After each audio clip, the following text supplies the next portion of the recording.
Yeah, so we were just discussing about the Singaporean culture, being living there, working there, having extensive experience. So how about the culture, the norms, and how people basically network with each other? See, that's a great question because, and because I've actually worked in a couple of different countries from around the world. So I Yeah. started my professional journey in Australia, and then I've worked in the Middle East, I've worked in the Indian subcontinent, and I now worked obviously in Europe, and now I've been working in Singapore for the last 8 years or so. And the nuances of every single culture is different. Right, and that's the reason why people say that if you want to have a business in a particular country, you need to have someone who is like a local partner, because they will be able to understand little elements which are not seen right on top of everything, but these are underlying things which you can't read in books, you have to experience in life. Mm. So to give you an example, I mean, people in Singapore, in my opinion, if you were to ask me with being outgoing or conservative, I would say very conservative, as compared to Australia, where people are very outgoing. To give you Mm. an example, so when I moved here from Australia, it took me a little bit of time to Mm. actually, sort of gather my wits and being able to understand as to, okay, this is not the culture here in Singapore, something which I'm used to in Australia. So for example, when you walk into a lift or an elevator in Australia, in a corporate building, right, you know then there are people there, obviously in the lift already or whatever, and you just walk in and you just nod, good day guys, or something like that, good day, how you going, and everyone like nod back or like, yeah, good mate, or whatever.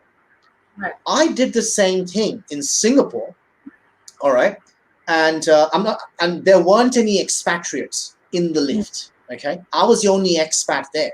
Each and every Mm. one of them were local Singaporeans. They looked at me and they literally took a step back because they thought, this is weird. This is not something. This is not how people interact.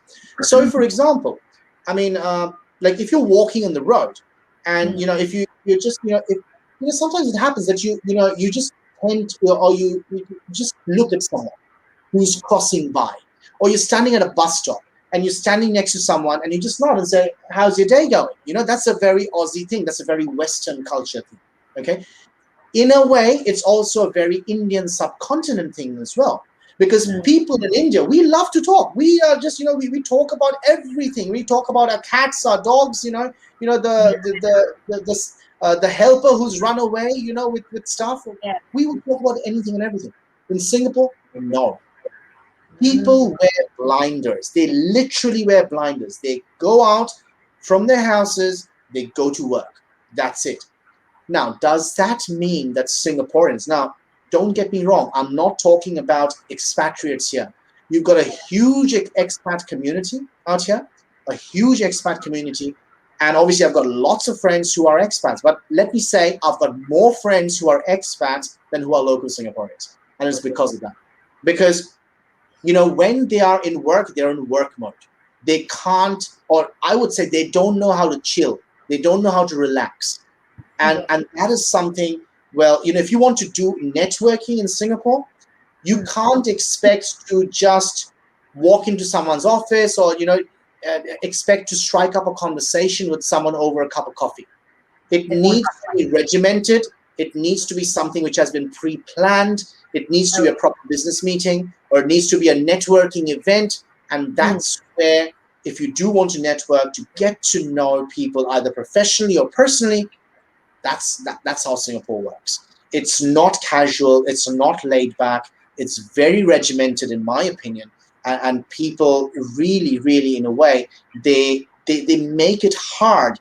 They make it, in some ways, very unapproachable if you Mm. don't know them, because people just have walls around them, unfortunately. So that's something which, if someone asks me about the Singapore culture, I'm mainly talking about the work culture here, but that's the first thing that comes to mind. Regimented and very, very conservative. Absolutely. Thank you very much for sharing your thoughts on it. Pleasure.